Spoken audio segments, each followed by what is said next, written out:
இங்கு நீ வா எந்தன் நெஞ்சில் பஞ்சம் வஞ்சம் நஞ்சே மிஞ்சும் உடல் வேறு வேறாகி உயிரை தந்தவளே நானே நாகம் நானே.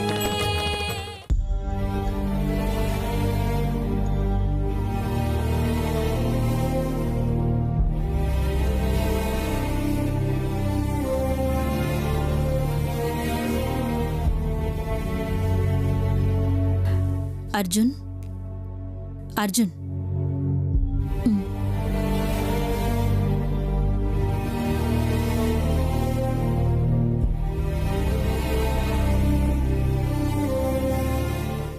அர்ஜுன், உன் மாமனார் வீட்ல என்ன நடந்துச்சுன்னு கொஞ்சம் தெளிவா சொல்லுடா.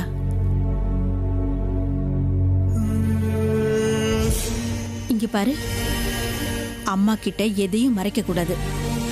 அங்க என்ன நடந்துச்சுன்னு சொல்லுடா. ரொம்ப ஆசையா அங்க போனோமா, ஆனா அங்க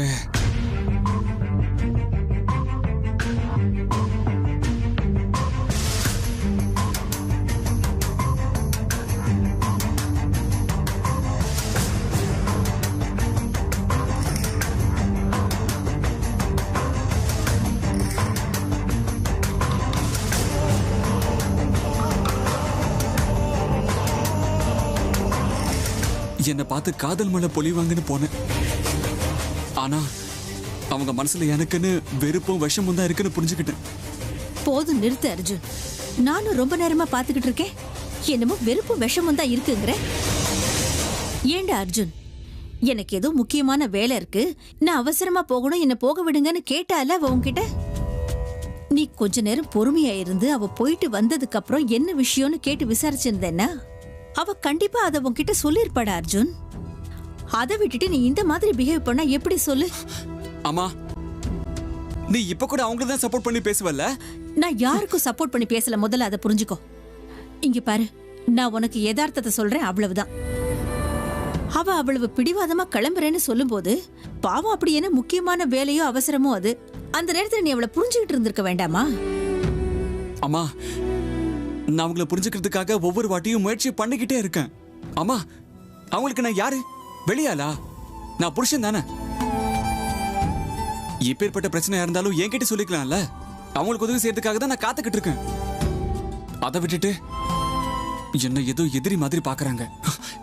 கஷ்டமா இருக்காதாமா? அர்ஜுன், நீ இல்லாத விஷயத்தெல்லாம் மனசுல போட்டு குழப்பிக்கிட்டு கஷ்டப்படுறியோன்னு எனக்கு தோணுது. தொட்டதுக்கெல்லாம் ஓவர் ரியாக்ட் பண்ணிட்டு இருக்கேன்னு நான் நினைக்கிறேன். பொண்டாட்டிங்கிறவ எல்லா விஷயத்தையும் புருஷனோட ஷேர் பண்ணிக்கணும்னு எதிர்பார்க்கறது ரொம்பவே தப்புடா. வெளியே சொல்லிக்க முடியாத அளவுக்கு எத்தனையோ விஷயங்கள் எல்லார் மனசுலயும் தாண்டா இருக்கும். இந்த அளவுக்கு நீ பொசசிவா இருக்காத அர்ஜுன். அவங்களுக்கு சப்போர்ட் பண்ணலன்னு சொல்லிக்கிட்டே அவங்களுக்கே சப்போர்ட் பண்ணி பேசுறியாமா? சரி விடுமா, எல்லாத்தையும் அவங்க எனக்கு எக்ஸ்பிளைன் பண்றது ஆகட்டும். அவங்க ஒவ்வொரு விஷயத்தையும் என்கிட்ட சொல்லணும்னு கூட நான் எதிர்பார்க்கலாமா?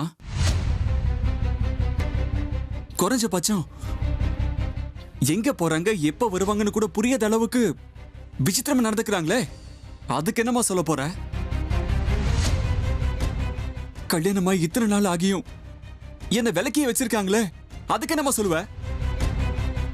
அவங்க மேல அன்பை காட்டணும்னு நான் நெருங்கும் போதெல்லாம் நெருக்கமா வர மாதிரி வந்து ஒரேடியா என்ன தள்ளி விட்டு போறாங்களே, அதுக்கு என்னமா சொல்ல போற? சொல்லு. அர்ஜுன், கல்யாணமான புதுசுல இதெல்லாம் சகஜம் தாண்டா. இங்க பாரு, அவ இந்த வீட்டுக்கு ரொம்ப புதுசுடா. புது மனுஷங்க, புது குடும்பம். நம்மளையெல்லாம் புரிஞ்சுக்கிறதுக்கு அவளுக்கு கொஞ்சம் நாள் ஆகும்டா. நிதானமா அவளே எல்லாத்தையும் புரிஞ்சுக்குவா. அவ புரிஞ்சுக்கிறதுக்கு நீ அவளுக்கு கொஞ்சம் டைம் கொடுக்கணும்ல. ஆமாமா, டைம் கொடுக்கணும் தான், காத்து இருக்கணும். நான் காத்துக்கிட்டே இருக்கேமா. உன் மருமக சரியாகிற வரைக்கும் நான் வாழ்க்கை பூரா இப்படியே காத்துக்கிட்டே இருக்கேன். உங்க மகனோட வாழ்க்கை பாழானாலும் பரவாயில்ல, உங்க மகனுக்கு என்ன ஆனாலும் பரவாயில்ல, உங்க மகன் துடியா துடிச்சு வேதனை அனுபவிச்சாலும் பரவாயில்ல. ஆனா உனக்கு உன் மருமக நல்லா இருக்கணும். உன் மருமக வேதனை படக்கூடாது. உன் மருமகளை யாரும் எதுவும் சொல்லிடக்கூடாது. மொத்தத்துல உனக்கு உன்னோட மகனை விட மருமக தான் முக்கியம்னு இப்ப தெரிஞ்சு போச்சுமா. அர்ஜுன், ஏன்டா நீ என்ன இப்படி தப்பா புரிஞ்சுக்கிட்டு இருக்க? இங்க பாரு, புருஷன் பொண்டாட்டிக்கு இடையில இதெல்லாம் சகஜம் தாண்டா.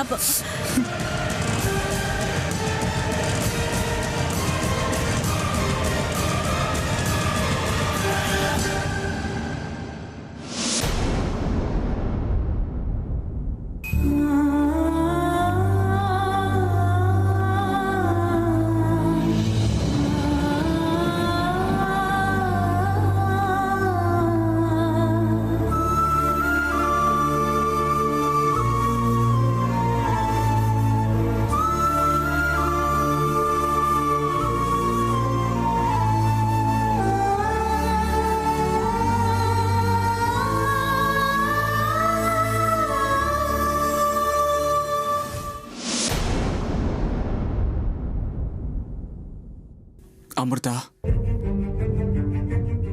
இன்னைக்கு நீங்க நடந்துகிட்ட விதம் எனக்கு கொஞ்சம் கூட பிடிக்கவே இல்லை. எத்தனையோ விஷயங்கள்ல நான் உங்களுக்கு சப்போர்ட்டா நின்று இருக்கலாம். ஆனா என் பாட்டிக்கு விரோதமா இந்த வீட்டுல யாரு என்ன பேசினாலும் சரி, அது இந்த அர்ஜுன் சகிச்சுக்க மாட்டான். எனக்கு என் பாட்டினா உயிர். அவங்க மரியாதையோ அவங்க ஸ்தானத்தையோ யாராவது அவமானப்படுத்துற மாதிரி பேசினா இந்த அர்ஜுன் என்ன பண்ணுவான்னு அவனுக்கே தெரியாது. அது நீங்களா இருந்தாலும் சரி. இதுதான் கடைசி. இனி எப்பவுமே என் பாட்டி முன்னாடி நின்னு இப்படி எல்லாம் பேச முயற்சி பண்ணாதீங்க. அப்படியே இன்னொரு விஷயமும் சொல்றேன், கேட்டுக்கோங்க. இதையெல்லாம் பார்த்து பார்த்து எனக்கும் வெறுத்து போச்சு.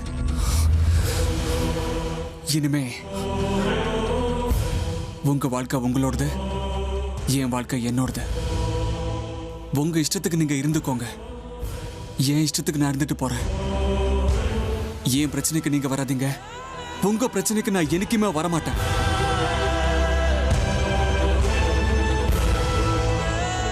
உங்ககிட்ட நான் அதை எக்ஸ்பெக்ட் பண்ணவே இல்லைங்க. என் குடும்பத்தில் உள்ளவங்க முன்னாடி நான் அவமானப்படுற அளவுக்கு நீங்க நடந்துக்கிட்டீங்க. என் குடும்பத்தில் உள்ளவங்க முன்னாடி நான் தலை குனிற அளவுக்கு நீங்க பண்ணிட்டீங்க. எவ்வளவு கனவுகளோடையும் ஆசைகளோடையும் உங்களை கல்யாணம் பண்ணிக்கிட்டு இந்த வீட்டுக்கு கூட்டிட்டு வந்த எங்க அம்மா, என் பாட்டி, எங்க அண்ணா, எங்க அப்பா, சித்தப்பா, சித்தி, அண்ணி, இவங்க எல்லார்கிட்டையும் அமிர்தா அப்படி, அமிர்தா இப்படிலாம் நான் சொல்லிக்கிட்டு இருந்தேன். ஆனா இன்னைக்கு நீங்க நடந்துகிட்ட விதம் எனக்கு அதிர்ச்சி ஏற்படுத்திருச்சு. எல்லாத்துக்கும் மேல என் பாட்டியோட முகத்தை பார்க்காத அளவுக்கு நீங்க பண்ணிட்டீங்க. பெரிய தப்பு பண்ணிட்டேன்னு எனக்கு தோணுது அமிர்தா. உங்களை காதலிச்சு பெரிய தப்பு பண்ணிட்டேன்னு தோணுது.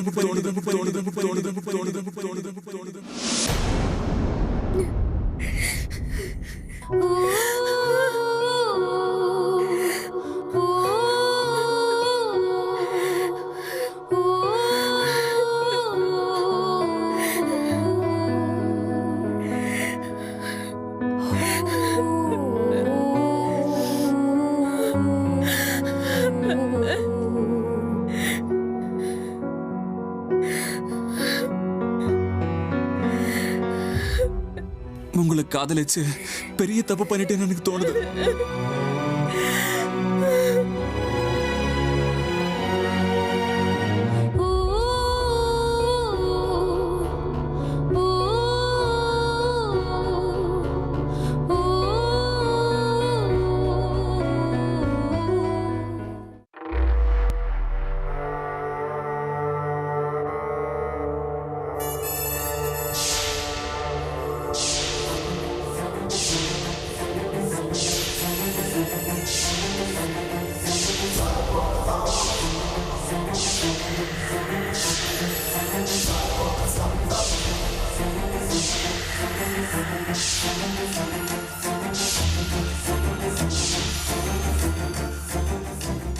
நிறைய புதிய முயற்சிகள் நடக்க வேண்டியிருக்க, புதிய முயற்சிகளுக்காக நான் என்ன தயார்படுத்திக்க வேண்டியிருக்க, இந்த ருத்ரனோட சக்தி இன்னும் அதிகமாக வேண்டி இருக்க.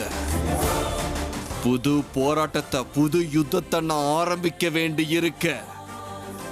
இது வரைக்கும் நான் பார்த்த எல்லா தோல்விகளுக்கும் பதிலடியா நான் ஒரு மிகப்பெரிய வெற்றியை பார்த்தே ஆகணும்.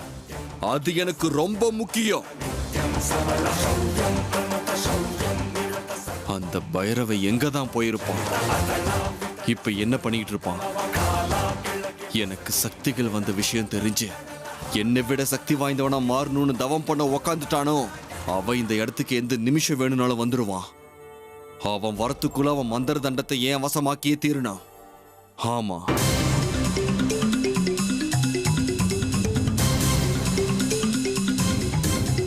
அந்த பைரவ சக்தியில பாதி சக்தி இருக்கிற அந்த மந்திர தண்டம் என் கைவசம் வந்துருச்சுன்னா அதுக்கப்புறம் நான் நினைச்ச காரியங்கள் அத்தனையும் சுலபமாயிடும். அதுக்கப்புறம் யாராலையும் என்னை ஜெயிக்க முடியாத அந்த மந்திர தண்டம் எனக்கு வேணும், கண்டிப்பா வேணும். ஜெய் மகாருத்ரா.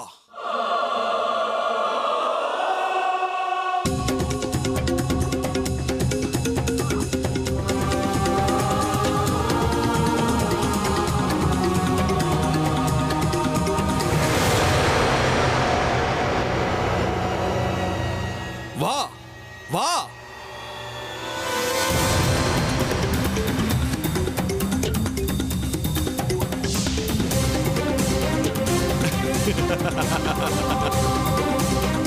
பைரவனோட மந்திர தண்டம் இப்போ ருத்ராவோட கையில.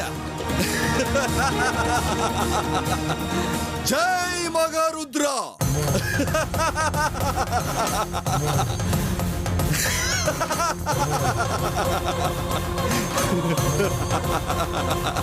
ஜெய் மகாருத்ரா.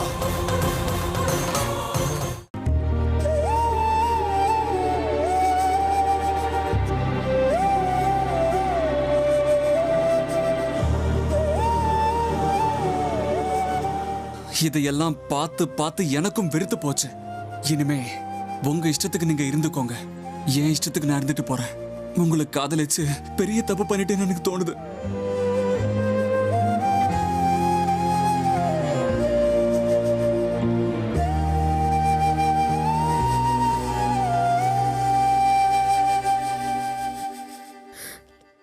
நான் என்ன பண்றது? நான் என்ன பண்றது? நான் எப்படிப்பட்ட தர்ம சங்கடத்துல இருக்கேன்னு இவங்க எல்லாருக்கும் நான் எப்படி புரிய வைக்க போறேன்? இத்தனைக்கும் நான் என்ன பெரிய தப்பு பண்ணிட்டேன்னு எனக்கு இப்படி ஒரு தண்டனை.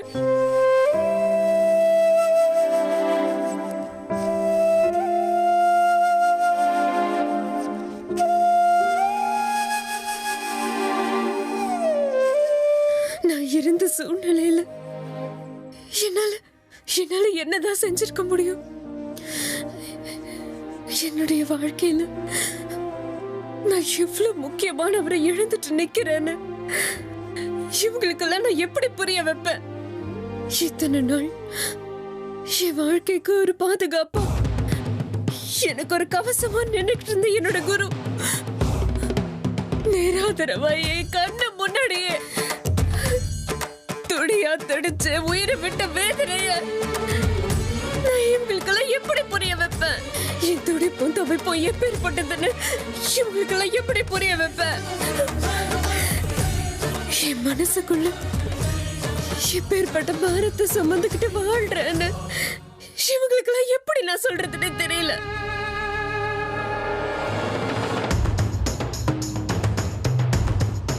நாகலோகத்துல நாகராணியா இருந்தேன்னா இந்த மனுஷங்களோட அனுசரிச்சுட்டு போலான்னு நினைச்சது தப்பா போயிடுச்சே. நாகங்களுக்கும் மனுஷங்களுக்கும் நடுவுல இப்படிப்பட்ட உறவுக்கு வாய்ப்பே கிடையாதுன்னு தெரிஞ்சிருந்தோம். நான் இப்படி ஒரு முடிவு எடுத்தது பெரிய தப்பாயிடுச்சுல. எங்க உலகத்தோட சட்ட திட்டங்களுக்கு எதிரா இந்த மனித உலகத்தோட உறவுகளுக்குள்ள இப்படி மாட்டிக்கிட்டேன்னு அதுக்கா இந்த தண்டனை? சொல்லு பாண்டவா, சொல்லு. நான் இன்னும் இப்பேற்பட்ட கடினமான சோதனைகளை இன்னும் எத்தனை சந்திக்கணும்னு சொல்லு.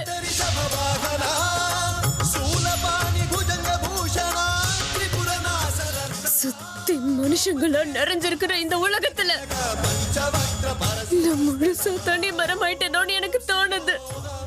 என்னோட உண்மையான நாக உருவம், என்னோட உணர்வுகள், இதை எல்லாமே என் விருப்பப்படி என்னால வெளிப்படுத்திக்க முடியாம துடிச்சுக்கிட்டு இவங்கள எப்படி விரும்புறாங்களோ அனுசரிச்சுட்டு போறேன்.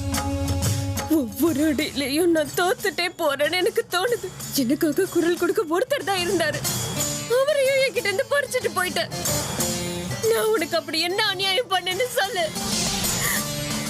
நான் இப்ப என்ன பண்றது?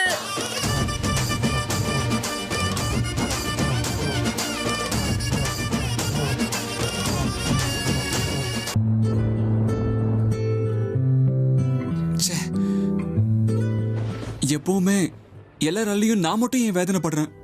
எனக்கே எந்த துக்கம் கஷ்டம் இல்ல. எந்த ஜென்மத்துல என்ன பாவம் செஞ்சேன்னு இந்த ஜென்மத்துல அந்த ஆண்டவன் எனக்கு இவ்வளவு கஷ்டத்தை கொடுக்கறான். இல்ல நான் அமிர்தாவை மனசார காதலிச்சதே தப்பா? எந்த சுயநலமும் இல்லாம உயிருக்கு உயிரை அவங்களை காதலிச்சது குற்றமா? வேலைக்கு போக போக காதல் அதிகம் தான் ஆகும்னு எவனோ அருவி கேட்டவன் தான் சொல்லியிருப்பான். வேலைக்கு போக போக அதிகமாகிறது காதல் இல்ல, விரிசல் தான்.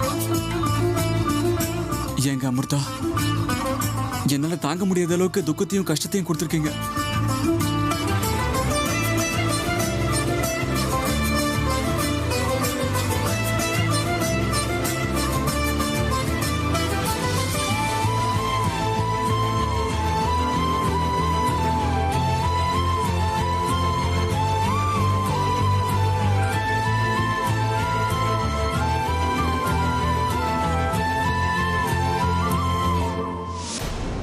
அர்ஜுன், அமிர்தாவை பத்தி தானே யோசிச்சுட்டு இருக்க? வேற யாரை பத்தி யோசிக்கிறது மயூரி? சந்தோஷமா இருந்தாலும் துக்கமா இருந்தாலும் எல்லாமே அவங்களால தானே. ஆனா ஒரே ஒரு வித்தியாசம், இத்தனை நாள் நான் அவங்கள நினைச்சு சந்தோஷமா இருந்தேன். ஆனா இனிமே நான் அவங்கள நினைச்சு நினைச்சு அழ போறேன். மனசை தளர விடாத அர்ஜுன், இதெல்லாம் ஜஸ்ட் பாசிங் கிளவுட்ஸ், அவ்வளவுதான். இன்னைக்கு சண்டை போடுவீங்க, நாளைக்கு ஒன்னாயிடுவீங்க.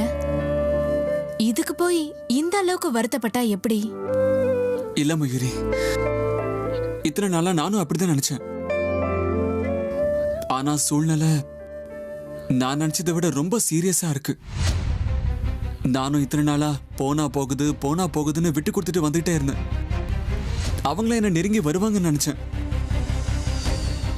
ஆனா நான் எவ்வளவு விட்டு கொடுத்தனோ அவங்க அந்த அளவுக்கு தூரமா போயிட்டாங்க. சரி விடு, அவங்களுக்கு எப்படி விருப்பமோ அப்படியே இருக்கட்டும்.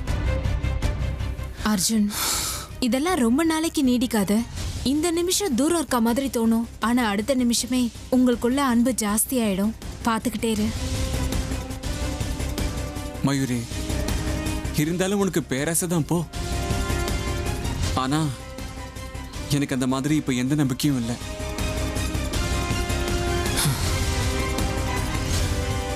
சொல்ல போனா அந்த மாதிரி பிரமையில இருந்து நான் ஓரளவுக்கு வெளியே வந்துட்டேன். இனிமே என்ன ஆகுமோ எனக்கு தெரியாது. ஆனா ஒண்ணு மட்டும் நிச்சயம் மயூரி,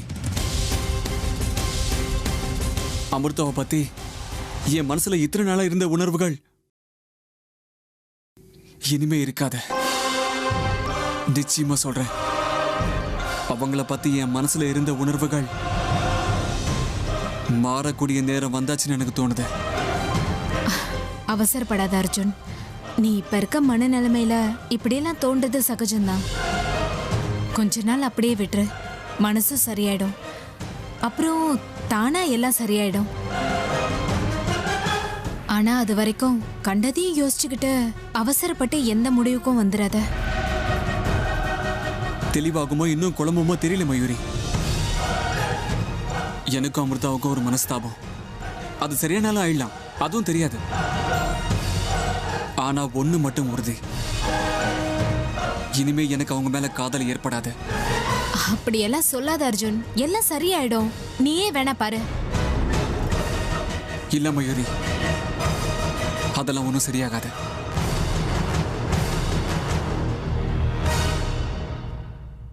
எதுவும் சரியாகவும் கூடாது.